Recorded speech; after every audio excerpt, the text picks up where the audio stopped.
Assalamualaikum warahmatullahi wabarakatuh.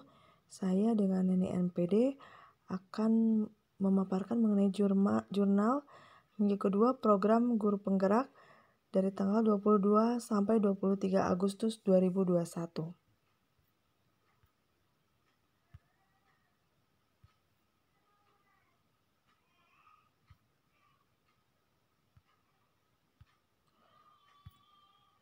Model jurnal menggunakan 4F, yaitu fakta, feeling, finding, dan future.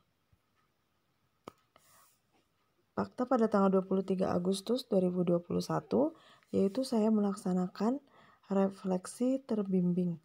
Pada refleksi terbimbing ini, yang saya rasakan adalah saya sebagai seorang guru itu merenungkan kembali apakah dari pemikiran-pemikiran KHD itu sudah saya laksanakan di kelas. Ketika ditanyakan mengenai pemikiran-pemikiran KHD, saya ada sebuah perasaan yang merasa bahwa kita sebagai seorang guru itu tugasnya itu adalah untuk menuntun anak. Terkadang di dalam kenyataannya kita terlalu terpaku pada nilai dan kita malah jadi menuntut anak untuk bisa mencapai nilai sesuai KKM. Dari pemikiran KHD ini ada beberapa yang ditanyakan pada refleksi terbimbing, yaitu apa yang didapatkan dari pemikiran KHD, kekuatan dalam menerapkan pengetahuan dan pengalaman baru, hal yang perlu saya ubah dari diri saya agar dapat menerapkan pengetahuan dan pengalaman baru ini, kemudian perubahan konkret yang akan saya lakukan setelah memahami pemikiran KHD.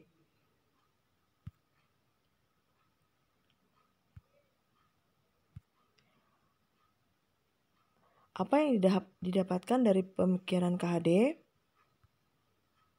Yang pertama, bahwa peserta didik itu bagaikan kertas putih yang ada garis tipisnya. Kita sebagai guru hanya untuk menebalkan garis-garis tersebut. Dalam arti semua potensi anak itu sudah ada.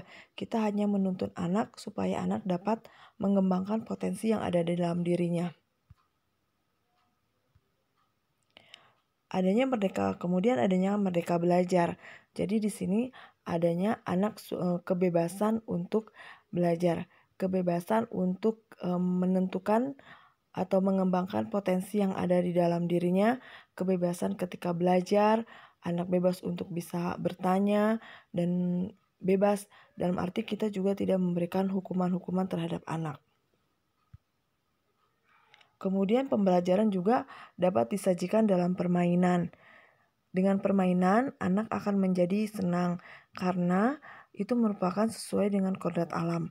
Bahwa kodrat alam anak itu adalah ya bermain, sehingga di dalam pembelajaran ketika dilakukan permainan akan anak merasa senang dan bahagia.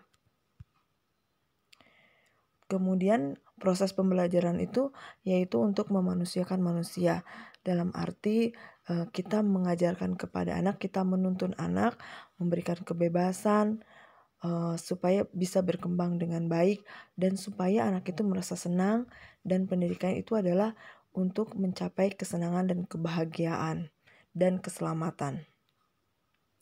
Kemudian sebagai seorang guru kita harus memberikan teladan seperti dari slogannya Ki Hajar Dewantara, tuturi handayani, ingarso sung tulodo, ing made mangun karso, dan tuturi handayani. Kemudian pendidikan itu untuk bertujuan mencapai kebahagiaan dan keselamatan. Jangan sampai dengan pendidikan itu malah membawa ke dalam ketidakbahagiaan. Misalnya saja, atau kehancuran. Misalnya dengan pendidikan itu anak menemukan teknologi. Ya teknologi itu dapat berguna untuk manusia lainnya, bukan untuk bisa mencelakakan manusia lainnya atau mencelakakan dirinya. Kemudian ada juga dalam pemikiran KHD bahwa adanya profil Pancasila, pemuda Pancasila. Dan arti ketika memberikan pendidikan dan pengajaran itu harus konsentris, yaitu sesuai dengan kebudayaan kita. Jadi pelajar itu harus sesuai dengan ciri khas dari Pancasila. karena Pancasila merupakan dasar negara kita dan di sini diperlukan sekali kebudayaannya agar tertanam karena untuk bisa memfilter informasi-informasi atau kebudayaan-kebudayaan dari luar. Kekuatan dalam mendapatkan pengetahuan dan pengalaman baru yaitu tersedianya sarana dan prasarana di sekolah. Misalnya saja dengan adanya tablet itu bisa memudahkan anak untuk mencari informasi dan literatur sehingga anak bisa menyesuaikan pendidikannya sesuai dengan kodrat zaman. Kemudian adanya hubungan baik dengan rekan kerja atau profesi baik di sekolah maupun di luar. Kemudian memotivasi peserta didik, memberikan penguatan, serta memberikan umpan balik.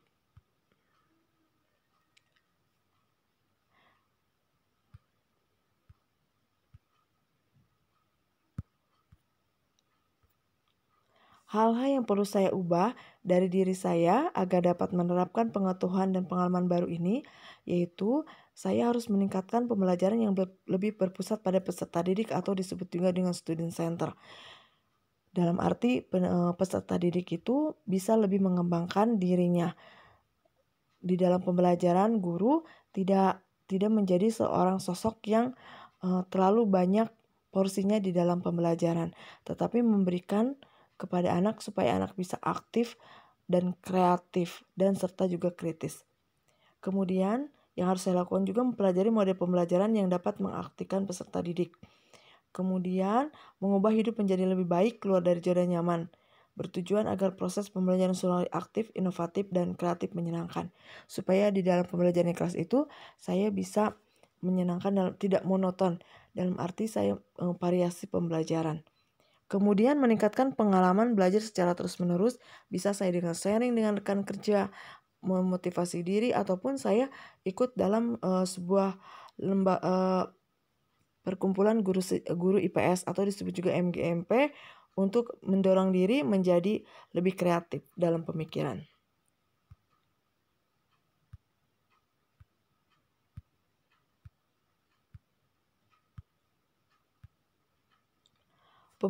Perubahan konkret yang akan saya lakukan setelah memahami pemikiran Ki Hajar Dewantara ke depannya yaitu saya ingin menjadi teladan yang baik, kemudian melatih pendidikan sosial dan menumbuhkan karakter peserta didik, menciptakan lingkungan belajar yang kondusif, taman bermain, sehingga anak itu akan merasa nyaman ketika belajar dan akan pemikirannya kalau sudah nyaman, tidak dalam ketertekanan, happy, bisa mendapatkan atau menyerap pembelajaran dengan baik.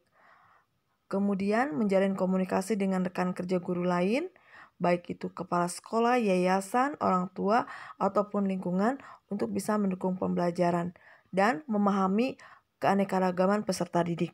Misalnya ada peserta didik yang gaya belajarnya secara visual, auditor, atau kinestetik, saya mencoba menggunakan semua model pembelajaran yang bisa mengakomodir dari potensi-potensi belajar anak seperti itu. Misalnya ketika untuk yang auditori saya menjelaskan atau dengan musik-musik, yang visual saya dengan menulis di papan tulis atau dengan PowerPoint seperti apa. Kemudian kinestetik, banyak anak yang bergerak, mungkin saya bisa kepada anak untuk bisa menirukan, mensimulasikan gerakan atau kegiatan dalam pembelajaran. Contohnya kegiatan ketika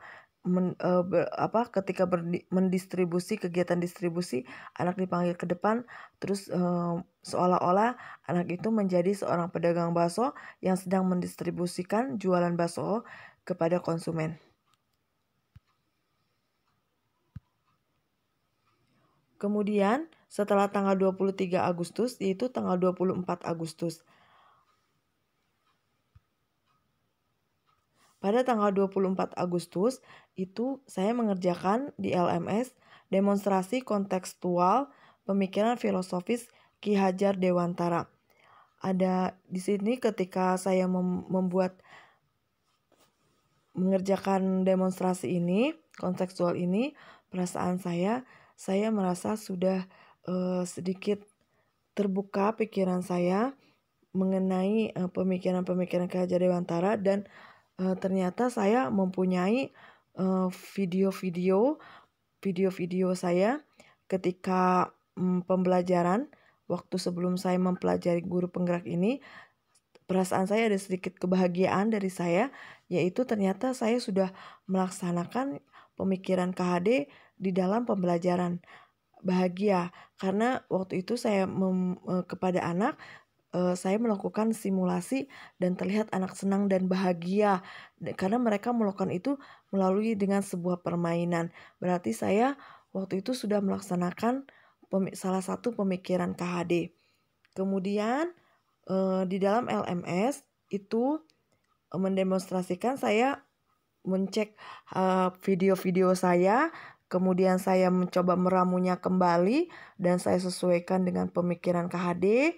Kemudian konsepnya itu saya buat, pertama saya perekaman, setelah direkam masukkan ke dalam video, kemudian saya olah di dalam Filmora, aplikasi Filmora, dan setelah itu kemudian diekspor dan jadilah video yang sudah ada auditori dari saya. Kemudian video itu juga menayangkan mengenai pembelajaran di kelas ketika anak sedang bermain atau simulasi.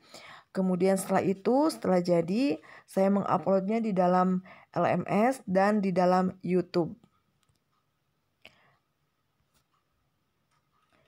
Future ke depan adalah saya ingin banyak melaksanakan pembelajaran yang menggunakan model pembelajaran permainan. Di dalam permainan ini sebetulnya ada hal yang menarik. Jadi dalam hal kecil saja, misalnya ketika anak disuruh ke depan, tidak langsung ditunjuk anaknya, bisa melalui permainan. Misalnya dengan cara permainan home pimpah. Nanti yang kalah itu nanti yang akan maju ke depan, biar anak bisa merasa bahagia.